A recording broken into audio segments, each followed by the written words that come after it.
Hello, I'm Joy Ladico and welcome back to CogX Spotlight. This is our new weekly show covering the leading stories in technology and transformation and the big ideas behind them. Thanks for tuning in.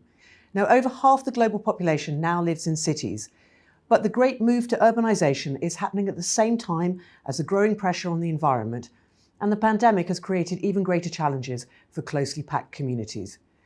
Today, we want to look at how our cities can respond to this moment and emerge from this crisis. We're coming live today from Scale Space, part of Imperial College's new business hub in West London, and we've got some great speakers lined up from across the world.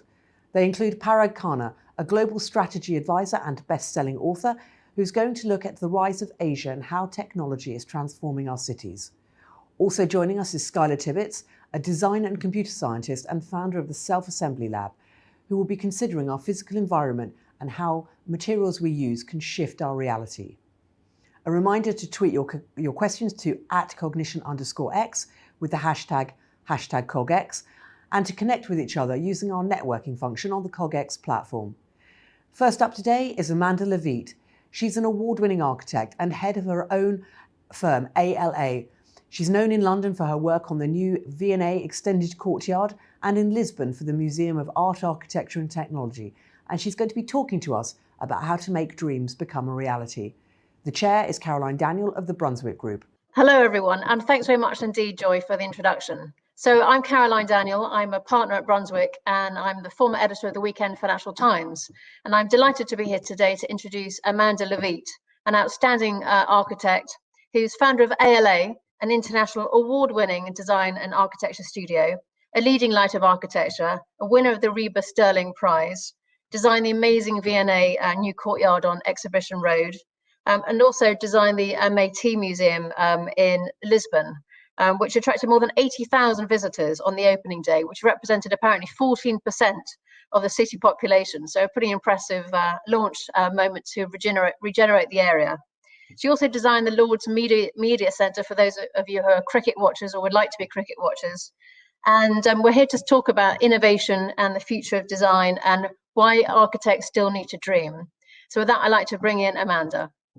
Hello, very nice to be here. Thanks very much, Amanda. I'm very glad to the last time we met, which I think was outside in a house party somewhere, I think my husband made the mistake of saying, have you ever built a house backwards? And I'm delighted to say I won't be asking quite so many silly questions as that. And I think the answer was no, at least I hope it was that. So one of the things you said recently is that opportunities to effect radical change are rare. So we have to act now. Obviously, we're all living in an extraordinary moment of COVID, but I'd be really fascinated to start with that, about this radical moment of opportunity, tied to your aspiration about why architects need to dream. Well, it's a big question, and yes, this is a kind of rare moment, and I think it's really important that we seize as much positivity as we can out of the pandemic. And it is a wonderful opportunity in a sense to take a really inwards look at ourselves and to ask ourselves big questions and to have a kind of reset, and just to rethink how we do things, why we do things, for whom do we do things. And I think the other thing to remember is, and it's important for me, is, why does architecture matter? Well, we build because we believe in a future, and we build to make ideas a reality. And I think one of the tendencies in times like this is that you retreat into your kind of comfort zone and into what you know. And actually, what we should be doing is really dreaming harder than we've dreamt before. So that's a great place to start. So obviously, the history of cities has often been shaped by pandemics in the past. So London's cholera outbreaks led to the creation of the city's sewer system in the 1870s. In the 16th century, the Spanish homes were painted with lime to prevent the spread of the plague.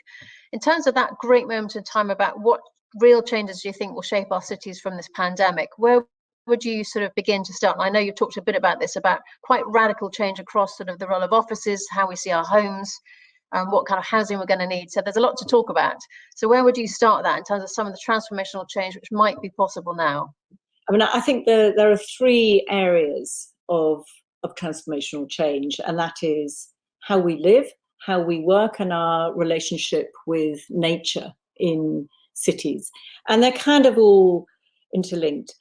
If I start with how do we live, I think we have to take action, and we have to learn to live better with nature.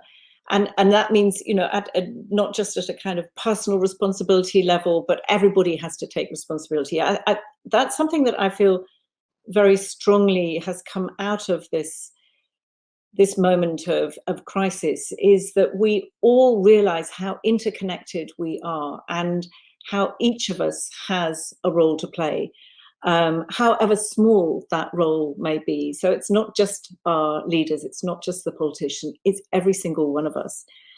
And we all have to play our part. So, you know, taking care of nature as an architect, it would be more, you know, being very persuasive of the benefits of bringing more nature into projects, persuading clients, persuading governments that nature is absolutely critical. Because what was very clear in these last months was how I think we all take solace from nature. It has, you know, it has its own rhythm. It's something beyond ourselves. And I think when you look particularly, you know, in inner cities where a lot of people live in very small apartments with no proper access to outdoor space, this just isn't acceptable going forward. Everybody needs access to outside space, to both some private outside space and shared outside space. And I think we should get away from this idea of minimum standards, because once you have a minimum standard, that becomes the norm. And then it's, you know, slowly chiseled away. We need to talk about maximum standards. People need space to live properly. We've got to rediscover the art of living.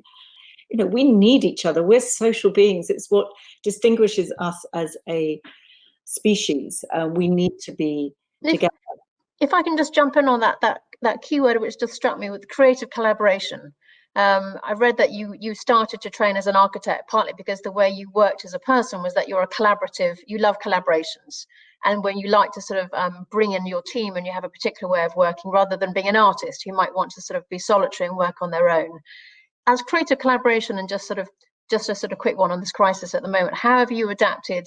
And are you now finding that your ability to sort of, at the beginning, you'll get engaged and all get stuck in, but now it's sort of fraying in terms of that feeling of how you can kind of genuinely be creative during this moment?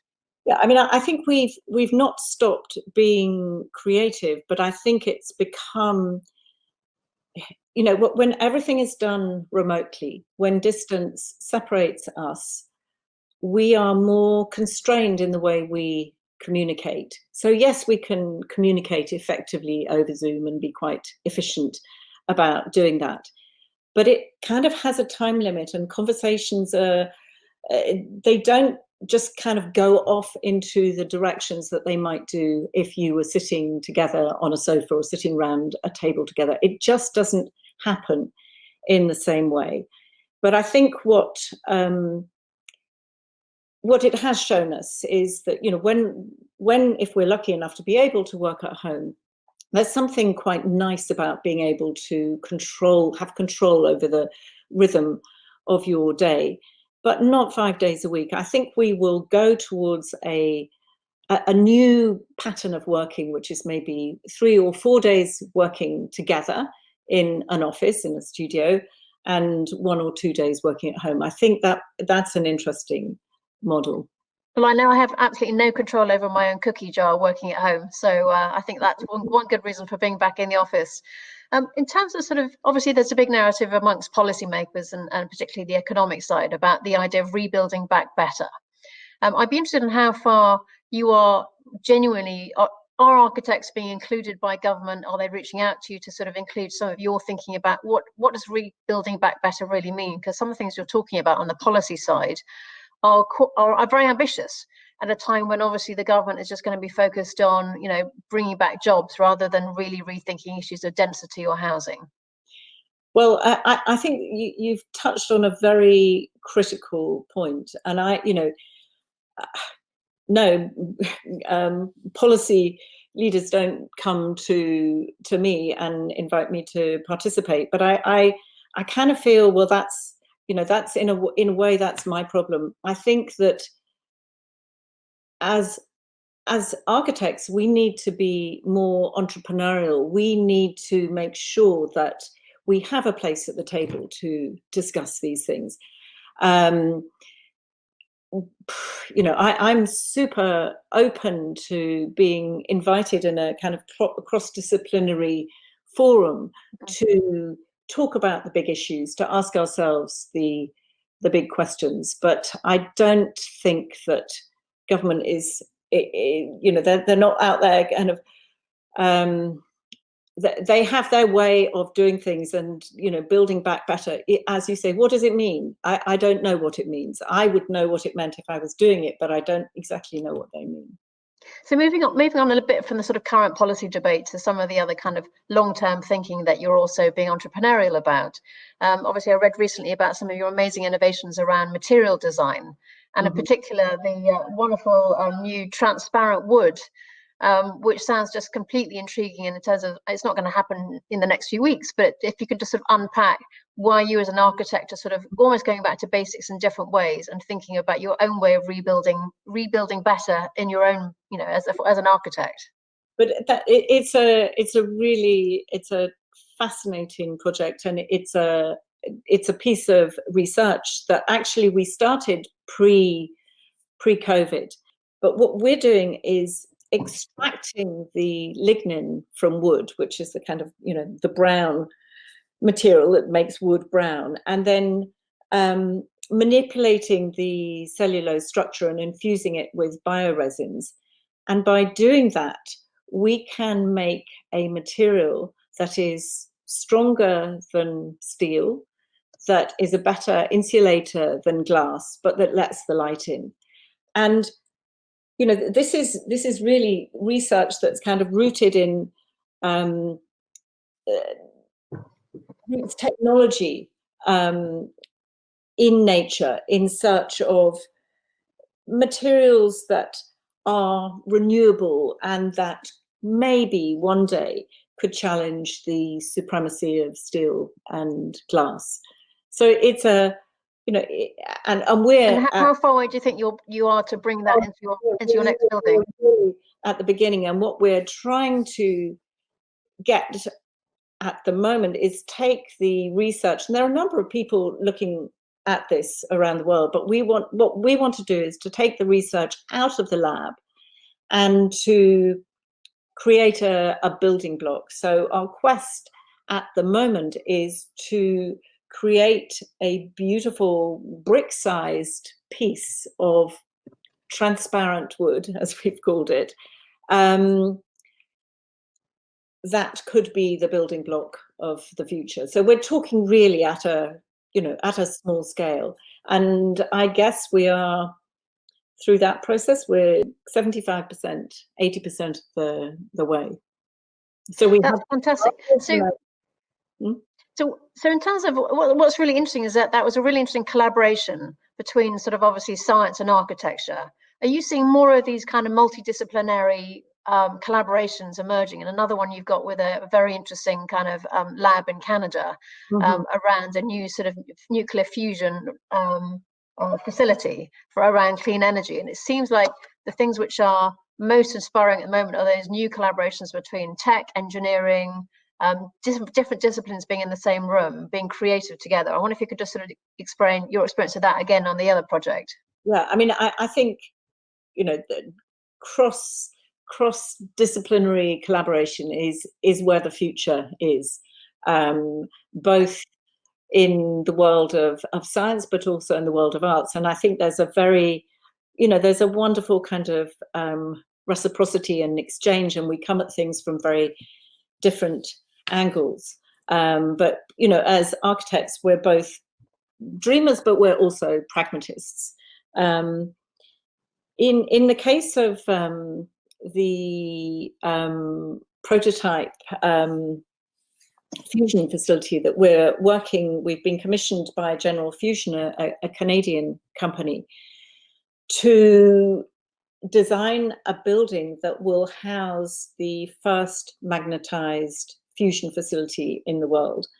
And, that is a great statement of belief that technology working with natural resources can provide clean and affordable energy for everyone forever. It's a real statement of belief in the future.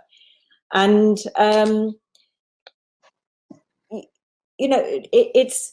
so what we are setting out to do is to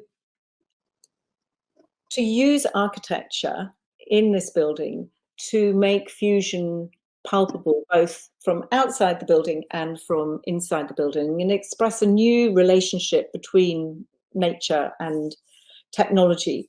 And we have to excel in meeting the huge technical and logistical demands of a facility like this, but at the same time as making a building that is welcoming and that reveals an extraordinary process. And fusion is how the sun and the stars create energy, and it's been people have been researching into this for over 50 years. It is the holy grail, and it feels like it's getting closer and closer, and a lot of people are looking at it. And I just feel incredibly privileged that we're involved in a project that really has the potential to save the energy problems of the world.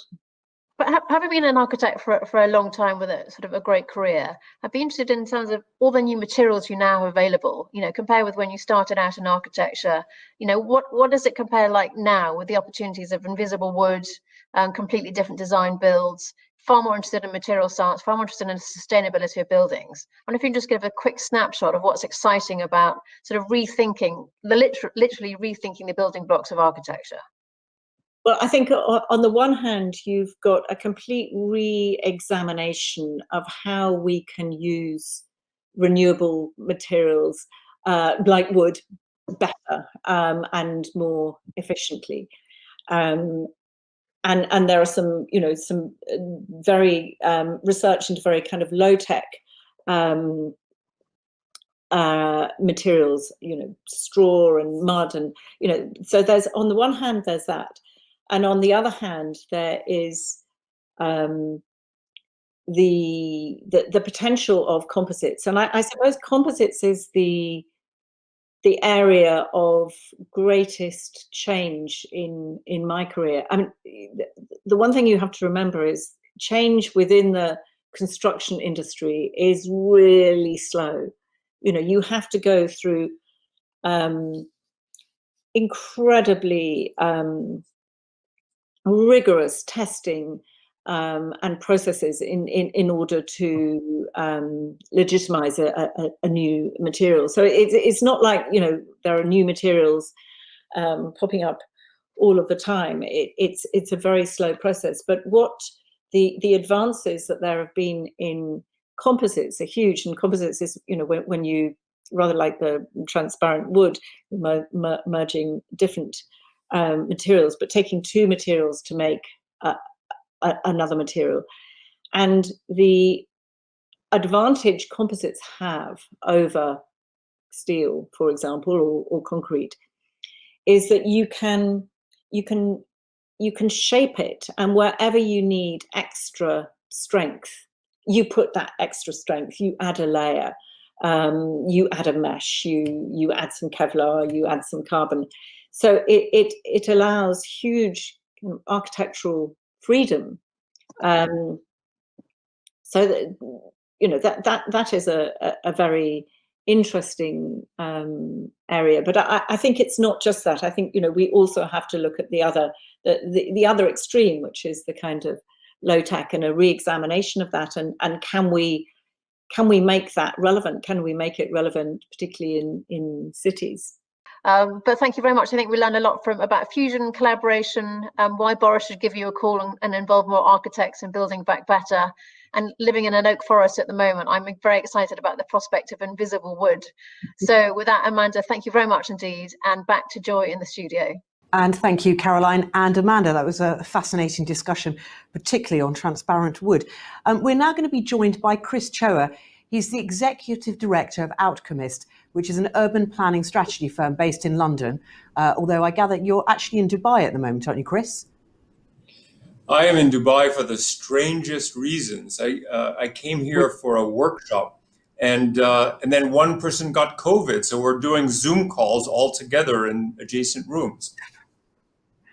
So so you're actually divided into separate cells. Exactly. I should have stayed home. Yeah, I thought that was a very interesting discussion. One of the things that Amanda raised was this idea that COVID had changed the sense of how a city works, in particular for people who are in your current condition, sort of living in kind of cell-like flats. And she sort of talked about the idea of a maximum density for cities. What do you think about this from your knowledge of them? Well, humans are very strange. We complain about each other all the time. And yet, what do we do at the end of the day? We move to cities. We move to be near other people. And I think the big trick about COVID is that it has created a whole bunch of randomness for us. And actually, we need the randomness to evolve as humans. Cities create randomness all the time. And that's, I suspect, the reason why over millennia people have slowly been urbanizing. I think at the end of the day, what's extraordinary about density is that it creates a great deal of opportunity.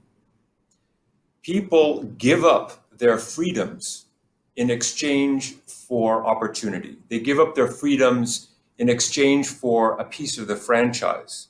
And so we're willing to undergo some discomfort if it gains us something in return. And this is the social contract that living in a city offers to its residents.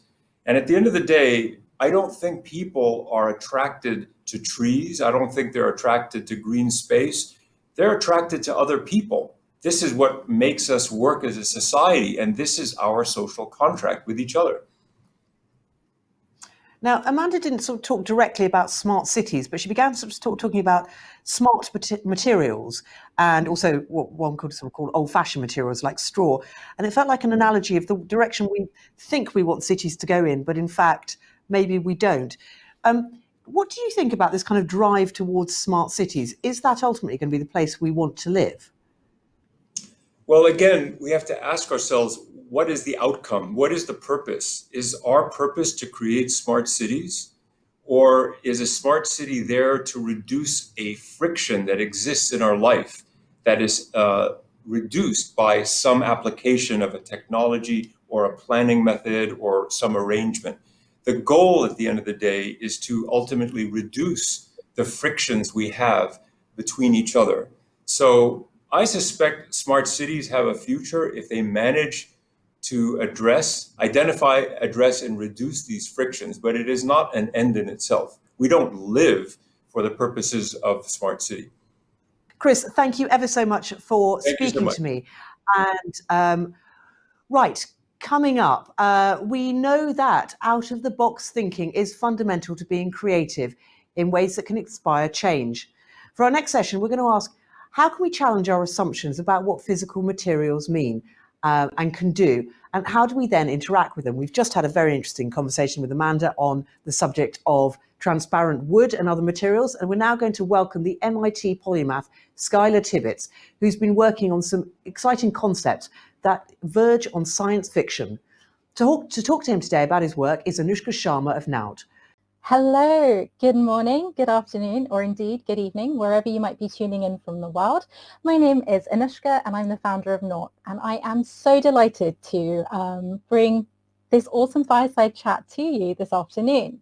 I'm really delighted to introduce to you Skylar Tibbits. He's the professor and director of the Self-Assembly Lab at MIT. Skylar is the founder and co-director of the Self-Assembly Lab. He's also the associate professor of design research in the Department of Architecture.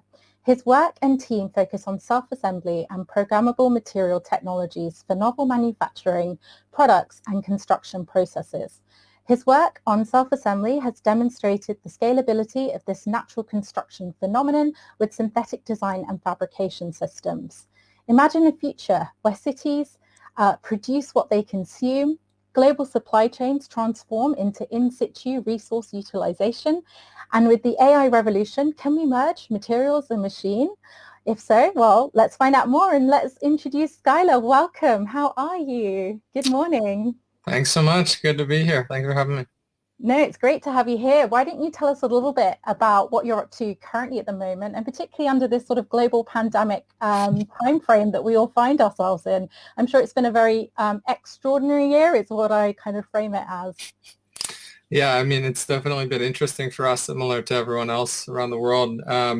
You know, a lot of our work is very much physical, and so a lot of those physical projects have now become distributed physical projects, so machines getting sent to different people's homes or different places, and a lot more collaboration globally. You know, we would previously travel somewhere and install something, but we now are relying on our collaborative partners.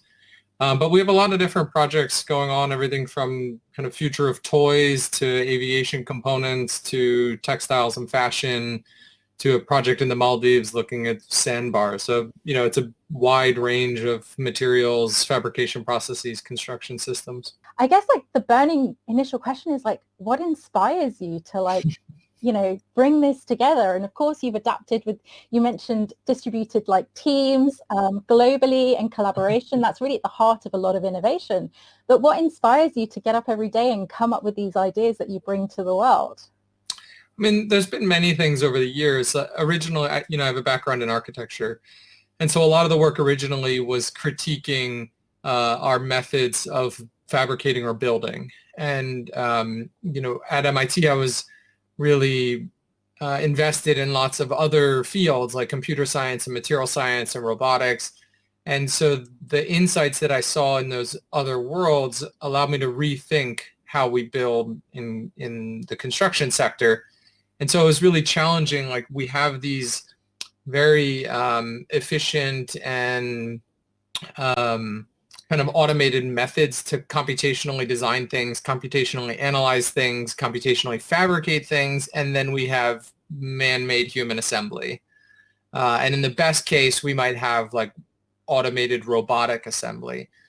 But the kind of key change was through materials that we could, if we can activate these materials, as you said, we can make much more dynamic environments, we can make much smarter products, and we can make the things that we make in a smarter way.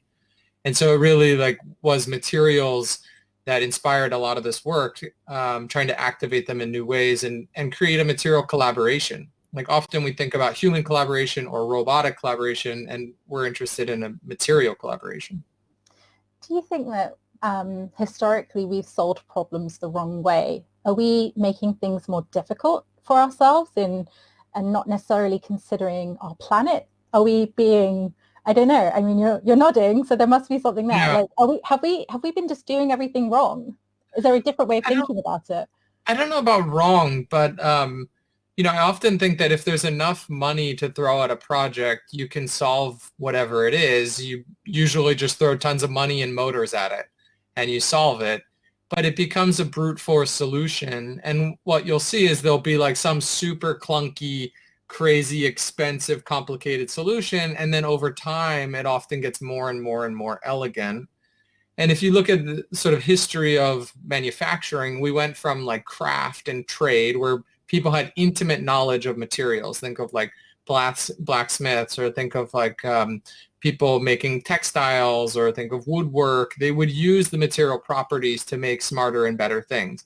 With industrial manufacturing, we sort of lost that. It was all about automation, faster, standardization. And now we can sort of bring that back. We can take the intimate knowledge of materials, combine that with efficient forms of construction or fabrication to get new property. So it's not that we've done it in the wrong way. It's just sort of inelegant solutions that are like brute force because we become impatient and sort of ignore the properties of the materials in the environment around us. And so, it's trying to like not jump to those solutions. In the footwear apparel space, everyone wants smarter clothes and smarter shoes. So right now you'll see a trend where people throw batteries and motors in everything. You got batteries in your shoes and batteries in your clothes. And that's a perfect example where it's like no one wants robots in their shoes and clothes. Yes, we want smarter and smarter clothing.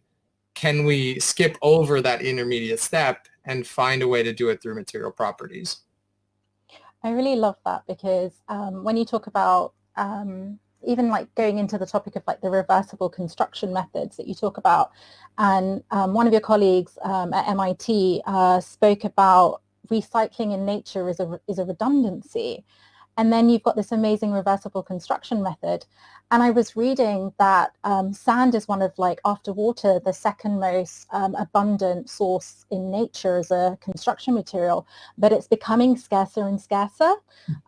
What can we do to kind of think about new ways to construct buildings if we want these smart cities, if more of us are going to be living in cities, or indeed moving to rural environments? We need to build buildings and homes and offices. Like, what can we do and what's the way forward? I think it's about reversibility.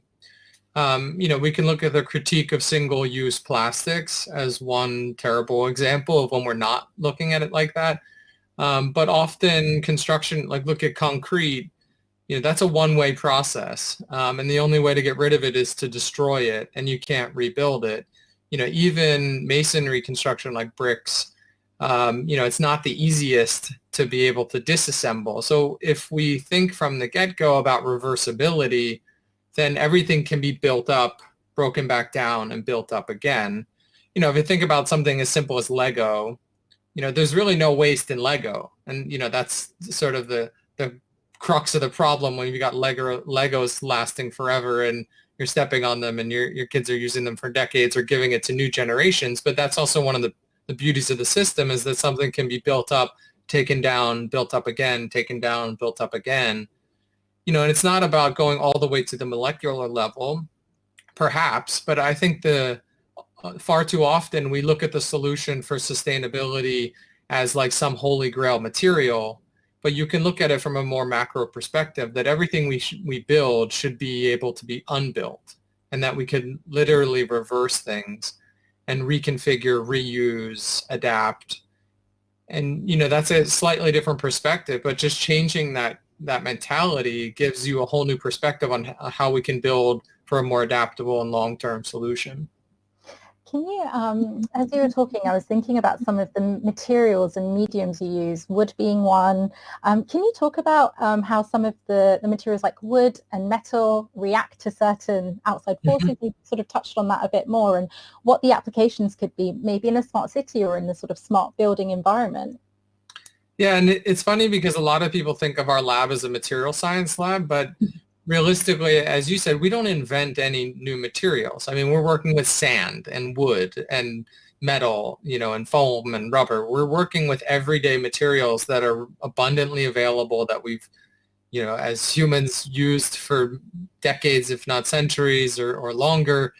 And we're just trying to tap into their innate ability to respond and transform. We're trying to augment them or fabricate them in new ways. And we look at smarter materials and environments from that lens. That there's lots of things we can do with our everyday materials just by activating them or fabricating them in new ways. And so wood, for example, swells based on moisture. And we all know that. And in the furniture space, that's like the bane of their existence, is to stop wood from morphing. Or look at 2x4s. We've taken this anisotropic, like complex, beautifully organic material of wood, and we've tried to standardize it down into 2x4 lumber and say it's a standard material when it's not. So we could activate these materials to take advantage of their unique ability to swell with moisture and create smarter products. Metals respond to temperature, for example. Lots of plastics respond to temperature or moisture. So every material is going to respond to some activation energy, and it's just trying to find that and tap into that to do something useful. I mean, it's fascinating. I mean, we've only got a very short amount of time for this conversation initially, and there's such a body of work that you have. And I understand that you have a book coming out, and it's called Things Fall Together, A Guide to the New Materials Revolution. That's coming out next year, and some would call it a manifesto. Could you outline your manifesto just in our sort of final few moments? Yeah, the book is really about the principles that we work with in order to activate these materials and these environments. And, as you were talking about before, it's just about a change in perspective on how we create and adapt in our environment. That typically we think of smart machines and smart computers, maybe smart humans, but if you think about smart humans, we're just made out of materials. We don't have chips and batteries and motors in us. And so we've sort of lost that ability, and just by collaborating with materials, we can create smarter products, we can create in a smarter way, and we can create much more sustainable environments by being able to adapt and shift on demand with these fluctuations. And so the book is really about the principles that we go through in order to design and create and collaborate with these material environments. I love it. And, you talk about us being like made up of like DNA and cells and all those other like bio things. I'm augmented by my mobile phone. Like it's become a device that I depend on for a memory storage, actually. I can remember what meeting I had and I can use a prompt in my calendar. But equally, I'm depending on like my wearable technology to tell me how much I've moved. There's so much we could dive into and carry on talking about. Your book is out next year in June, and I'm sure the team will place some information about that. Skylar, it's been an absolute pleasure. Like, I cannot tell you how exciting it is to see how collaboration is really at the core of what you're doing. And if there's anyone that you want to reach out to, or someone who should reach out to you and your team about collaborating on other ideas, how can they get in touch with you, and what are you looking for? Yeah, I mean, collaboration is exactly, and all the times that I present to any group, it's always about let's do something together. We want to learn about different industries and different problems around the world. And, that's where the Maldives project came from, was just a pure collaboration, someone reaching out with a problem that they were facing in the Maldives, and that project emerged. So we're looking for different teams and projects that we can apply these principles to come up with solutions together and learn about different problems in the world. But they can look at our work and follow what we're doing at the Self-Assembly Lab's website, selfassembly.lab.mit.edu. That's probably the easiest way. Fantastic. I'm particularly interested in how we can take your learnings, and as we go back to the moon and onto Mars, how we can build creatively and in line with the environment there, but also, as you're doing, using that technology to make our planet a better place. Skylar Tibbits from the Self-Assembly Lab at MIT, thank you for joining us at CogX Spotlight today. I've been Nush, and thank you all for joining us for this session. Stick around for the next one. Thank you both. That was great, really fascinating insights, and particularly on the Maldives. To discuss some of the concepts and the innovative developments that Skylar was talking about is Christina Martinez. She's the Deputy Head of Smart Mobility in the Living Unit at the European Commission. I just wanted to ask, based on, I thought that was a really quite fascinating talk by Skylar, and I just wondered, from your view as a cities person, what did you pick up? What sort of sparked your imagination during that talk? European Commission is to see how digital technology and other so-called smart technologies can support cities as a system, as a living body, helping them to sense better what's happening in the environment and reacting actually to the environment by understanding what are the events around and therefore respond to them. And so somehow it's like looking at the city as a material itself. It's a very complex one. It's a systemic one indeed, much more complicated than a simple material. But perhaps the metaphor could be useful for us to think of out-of-the-box solutions. So I got very inspired by that. Skylar's proposition was quite a subtle one, which was about renewability, reversibility. We've always sort of thought of cities as permanent and always growing.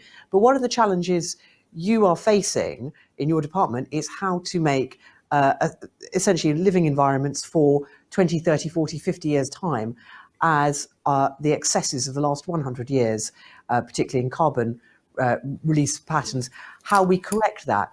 So, but you're quite inspired with the idea of almost an organic approach to fixing it rather than a brute force approach to fixing it. Yes, because I think it's very much in line with the concept of a circular society, which basically says that we need to move away from a linear model where you take resources, we take use of them, and then we dispose them. Rather the opposite. You have to think in a circular way and see how you can not only reuse, recycle, but actually regenerate what you have used. Because again, recycling has a limit. So it will never work as a solution to, let's say, to this ever-growing kind of society. And so what we could think is perhaps if we start respecting the materials that we have, if we start respecting the limited resources that are available, including in cities, and say that everything we do in cities has the potential to be renewed, to be regenerated for a future purpose, then indeed the conditions before we start building or we start moving from one place to another, the choices we make are totally different. So I think it's a very healthy paradigm actually to use from a policy viewpoint. I'm not saying it's a mainstream one, but it's an interesting one. Yeah, I was about to ask you, how do you think that might get picked up? Because there's an increasing sort of set of diverging strands, which is those who do pay attention to the environment and would like to be sustainable, and those for whom it has become an almost insurmountable problem, and they just think, well, we might as well just carry on as we're going because it's a problem that can't be fixed. If you were to present that idea to people, how do you think it would go down? Well, I tend to think that we need to speak to both the right and the left side brains. And I'm probably not the right person to speak to both sides. So you need diverging views and you need different perspectives to come to a common goal. And I think the purpose here is basically to ensure our survival in the long term. That's pretty clear. If we don't respect nature, nature will not respect us. That's indisputable. And so perhaps the answer comes from a new idea that was launched by our president of the European Commission. She launched the Bauhaus Movement as a testimony of what happened in the 1919 years, where a group of artists, architects, and also intellectuals decided that they could give an aesthetical dimension to the usage of very basic things like buildings or furniture or cars. And so I think that this is an interesting idea. If you really want to reach a majority of population, which have to be on board, should we want to embrace that transformation that is necessary in our society, then these people are perhaps the most appropriate ones to help us convey the message in a way that is, that gives appetite for people to change the way in which they live. So we have to seek and to touch perhaps people in their emotions, but also we need to give them a vision that they can rely on, that is exciting, that is appealing, and not necessarily only talk about science and facts, which are actually, if you look at the picture, it's quite gloomy. So it might not be, a trigger for everybody to react indeed. So that's why I think we need to take all the forces around. Okay, I'm hoping that we can speak in our next chat about the European Green Deal. But for now, Christina, thank you very much, and we'll see you shortly. For our final discussion today, we welcome two thought leaders who are going to be discussing a post-Western world with Asia in the middle, shaping it, and how the Southern Hemisphere is preparing a new type of connected future. Parag Khanna is a global strategy advisor and best-selling author. His latest book is called The Future is Asian, and he will be in discussion with the historian Rana Mitter, a professor of the history and politics of modern China at the University of Oxford. My name is Rana Mitter, and I teach the history and politics of modern China at Oxford University. I'm the author of China's Good War, How World War II is Shaping a New Nationalism, an examination of how nationalist ideology is shaping the rise of the world's most, how can you put it, exciting, but also in some ways troubling new power.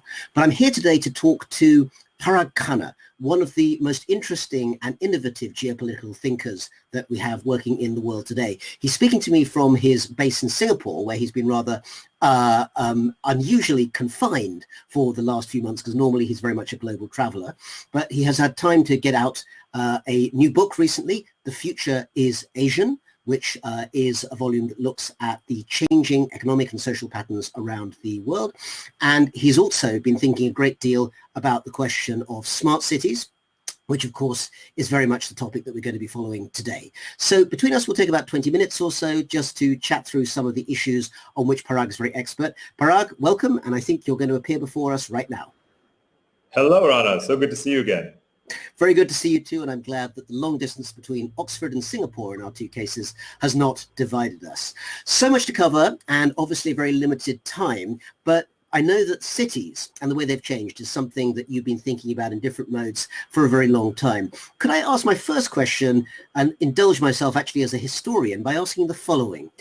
Everything that we're going to be talking about, of course, happens in the shadow of COVID, and we have over the centuries seen plagues hit cities before. London back in 1665. Cholera, of course, changed the way that water was supplied in some of the cities of the West, Hamburg, for instance, in the 19th century. My question to you is there anything distinctive about the way that COVID-19 has changed the cities of our era? Or in wider perspective, is it actually part of a much longer, in some ways quite familiar process? Oh, it's a great question, Ron. I think there are several answers to it. The first is that when there has been this false dichotomy created between the idea of the city losing because of COVID and the identification of this term, the city, with New York and Los Angeles, as if those two cities are representative of what is happening in all cities. And the truth is that, as you know, across space and time, there is always a relentless competition among cities to attract talent. So it's not that the city wins or loses, it's which cities are winning and losing as a result of something like a pandemic, the consequences of that pandemic, or remote work and technologies, shifting affordability and cost of living factors, climate change, and so on. All of these factors are always operating simultaneously in tandem. So it's not, the city never loses, right? The question is just which cities. And then specific, I think across different geographies there are different answers. Whereas right now, it's something of a foregone conclusion that many people who can afford to, those in the services industry who can do remote work, will move towards areas where they can have a larger plot of land and a better work-life balance and all of these kinds of things. But that's not really true in Asia, because of course the disparities are so vast, inequality is very high, the quality of life and access to good education and healthcare and other public services is so far higher in the first tier cities than in the second tier or third tier, that people will still do whatever it takes to move into the city. So I think, by and large, this sort of notion of a bucolic suburbanization is not really going to be a big trend here in Asia. No, I think that's certainly true. And since we brought up the subject of the Asian city, which is a very distinctive sort of development in historical terms, let's stick with that for a few minutes before we get to the subject of smart cities, which of course is the focus of our discussion today. I know that you've been working recently on migration patterns and human flows, more broadly speaking. In fact, I may be not giving away too much to say that at some point you may have another book coming out on the subject. But let's talk about COVID and the effect on that, because in the short term, it has restricted the way that people move between cities. I mean, the city you're sitting in now, Singapore, is one of the great cities built by migration over the centuries, and yet it probably has fewer people coming in or coming out of that city in the last half year than has been the case perhaps for the last 200 years. Is this a fundamental change to the way in which migration is going to happen in places, in hubs like Singapore? Maybe, maybe not. It may depend on the standard of living, right? And also what is sui generis about Singapore is that it is an island. So it's not a situation like Bangkok, which is so centrally located. It's still going to be a hub for people flowing in and out within the country or from its immediate neighbors. That has certainly been immediately cut off and shut down in Singapore in ways that are not possible when a country is not there's a great civil servant here named Peter Ho who says it's CSI Singapore, like the TV show, but he says it's city, state, island, and that's a particular, kind of circumstance here. But I think that, again, we have to think about this not in the context of holding all else equal and then asking this question. And what I mean by all else is technology. Because, of course, technology and the ways in which we do or practice or enable migration, immunity passports may come in, there are biometrics, blockchain, all of these kinds of technologies that will rapidly be deployed now will allow for people to move between countries in general, and certainly between cities in particular, cities being the places that, and Singapore is not an exception here, depend to a large degree on the flows of talent in and out, traders, migrants, and so forth. So I think that the demand for restoring those flows is so high that the technological solutions are going to kick in very soon. We're going to get to technology in even more detail in just a moment or so, but let me just bring in one other element to do with that sense of migration through cities in Asia before we get to that question, because in a sense the technology is more universal than some of the other issues.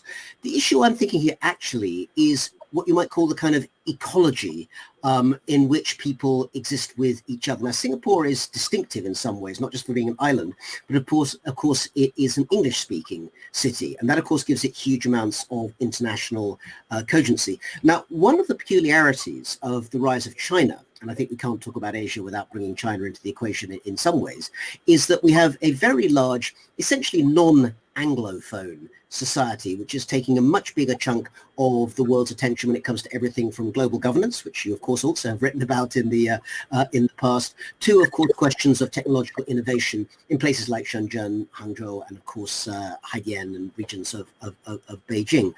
How much do you think a barrier or not, or lack of barriers are there in some of those questions to do with language and culture in the region? Asia's a small world for a big region, which has an awful lot of differentiation within it, after all.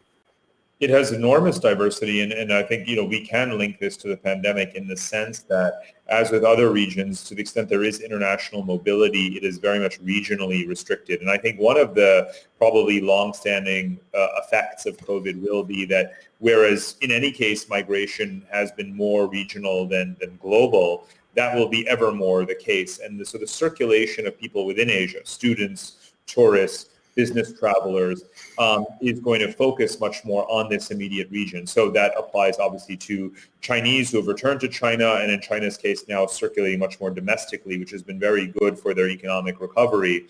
Countries in Asia trying very hard to lure more Chinese tourists and Indian tourists and so forth, again, to compensate for what's happening globally in terms of this continental drift and regionalism that's affecting the world. What I do see by and large, again, Asians travel 3 times more within Asia than outside the region, right? And if that was 75-25, it could very well become 90-10.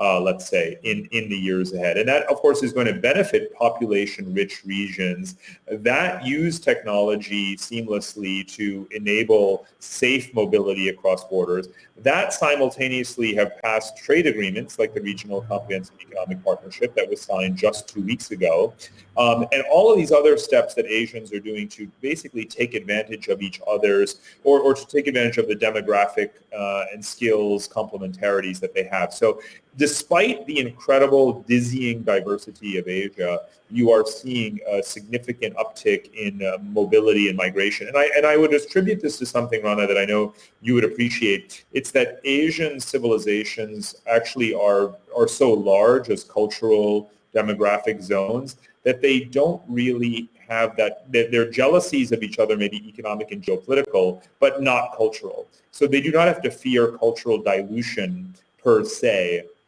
the way one has had in the case of European neighborly rivalries in the past.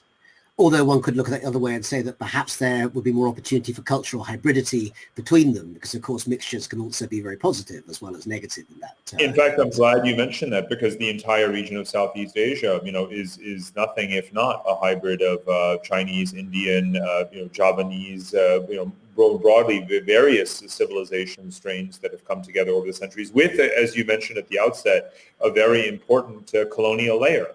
and that has, given the region certain commonalities. And I think that, again, there's a comfort level with those layers here in this region that I find to be an important part of its overall societal resilience or kind of regional diplomatic resilience. So let's use that to bring us very naturally to the question of smart cities and the city that you're sitting in, Singapore. Now, I've heard frequently that Singapore may be the smartest city in the world. I hear that quite often from Singaporeans, I have to say, who tend to be somewhat proud of their own hometown, and fair enough in many ways. Rather than boosterism, granularity is always good. For those who are watching who perhaps don't know Singapore well, could you just give an example or two of everyday life and how it is living in a city which actually displays so many of the characteristics of what's thought of as the typical connected, wired, smart city?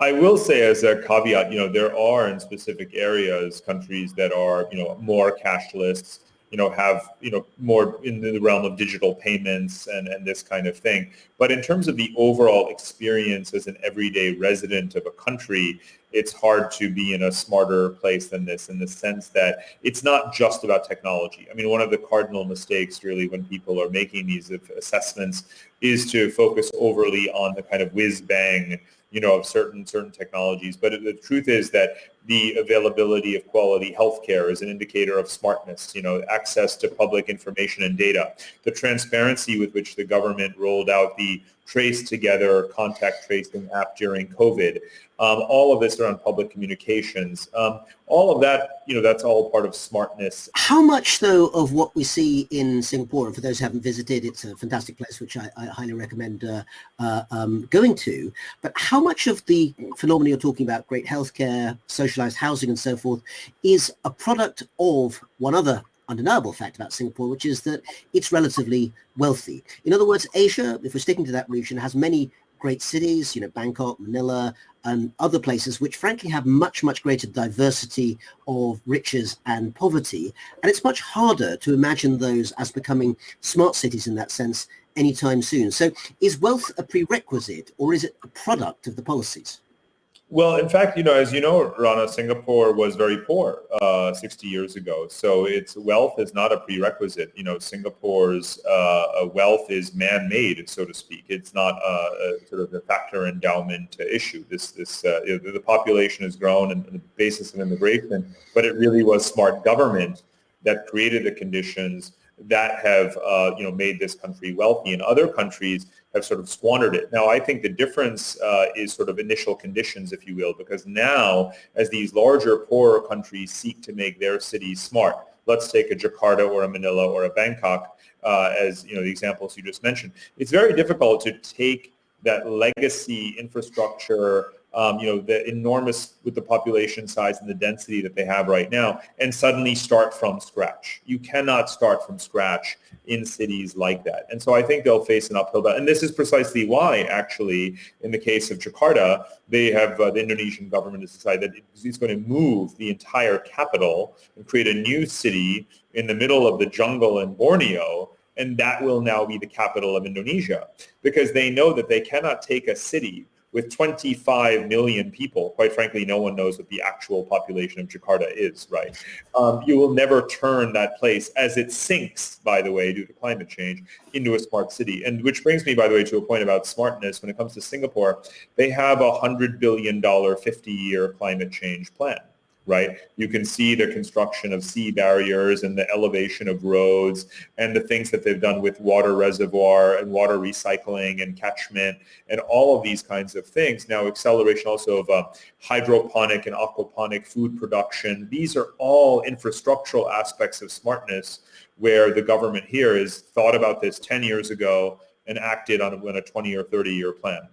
Should those of us who worry about both security of the country and personal civil liberties be worried from what we see in Singapore about the smartening of the city? Is it smarter, but is it also more constricted? Well, on the first point, that is where wealth actually does play a role. Now that Singapore is rich, it can actually, for example, in the case of 5G, build its own 5G base and then invite foreign telecommunications companies whether it's Huawei or others, or rather the actual telecom companies, to bid on licenses. Other countries cannot afford to actually build their base and therefore are reliant on Huawei because it is cheaper than others. So that's where wealth comes in. So in other words, preserving infrastructural sovereignty, if you will, that is very critical part of Singapore's strategy to maintain its diplomatic autonomy. And obviously I encourage other countries to try to do that if they can. We're seeing in the Western conversation, we've seen this in Australia, we're seeing it in Germany and in the US, governments saying, you know what, maybe we do need to have certain restrictions around what people can say in for example, in the internet space and in social media, because, sort of fake news and these kinds of things can actually be disruptive to anyone's definition of the, minimum degree of law and order that even in a free society, governments But should we be worried about freedoms as well? No question. Again, no question. So, but the issues, I'm seeing much more of a tendency in our Western conversation to lean in the Singaporean direction than I'm seeing the other way around. What's happening right now with fake news is, for at least for people in Singapore, is really validating their model rather than challenging it. And in the last few seconds, and very briefly, please, we are coming to a place where, as you say in your latest book, the future is Asian. If there's one brief lesson for the rest of the world from Asia on the smart cities question, what would that lesson be? Well, I guess build. What we've noticed is that the Western societies, even countries like Germany that have had the highest quality infrastructure traditionally, have let that decay. But infrastructure is something that has to constantly be nurtured and upgraded. And that's what Asian countries are doing now, whether it is countries with a very high fixed capital formation like Singapore, or even the poorer countries. The share of federal budgets in Asia that's being directed towards new infrastructure, the latest standards, leapfrogging, if you will, is very, very high. And that's something that the whole world needs to follow. Parag, Khanna, it's always a pleasure to talk to you and to get a glimpse of the future. Thank you very much for joining us here today on CogX. And now back to Joy. And thank you, Rana, and thank you, Parag. It's fascinating. We're going to bring back Christina Martinez again. She is the Deputy Head of Smart Mobility and Living at the EU Commission. Hi, Christina. I thought that was a fascinating talk. The ending, of course, with the build mantra, which might make some environmentalists gulp. There was one question on smart cities that they raised. I wanted to ask you from a European perspective. Singapore, it's the question of privacy. The smarter we make a city, the more technology picks up data about us. Do you think that's going to be a concern for citizens in a European Union that's trying to smarten its cities? It's probably already a concern for a lot of us, but that's how we use technology. That's how you implement it. It's how you, let's say, design it and deploy it. It's not the technology per se. So the whole point is in defining what are the boundary barriers that you want to set up when you deploy technology. And so it is true that in Europe, we are very sensitive to privacy issues and to some democratic principles. This is our cultural, bagage. And we have we're very keen in protecting privacy. We're very keen in protecting the right to speak. And also we're very keen in having these values also somehow in the design phase, introduced in the design phase of our technology solutions. So yes, this is very important. Parag was talking about Singapore having a kind of master plan for 30, 40 years for their essential environmental projects. The European Green Deal, I know, is something you're very excited by. Do you think it can work at the pace Singapore's does when it's not centrally located? It has to. This is our plan to transform Europe and to become a role model for the rest of the world and become the first climate neutral continent. So we will invest and make everything possible to protect biodiversity, to transform our society into a climate neutral society, and to put all the investments needed to achieve that. And digital technology and other solutions will be there to support that purpose. So yes, it is very important and we will succeed. Okay, so the future is Asian, but the green future may well be European. That's been a fascinating talk. Thank you so much, Christina, for your points of view here. That's it for me for today.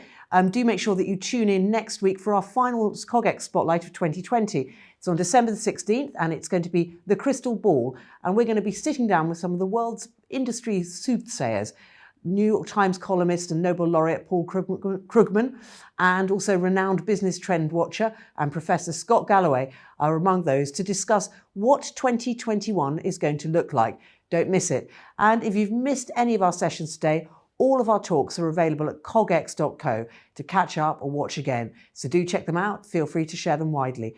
And thank you again. I'm Joy Ledico and you've been watching CogX Spotlight. Bye for now.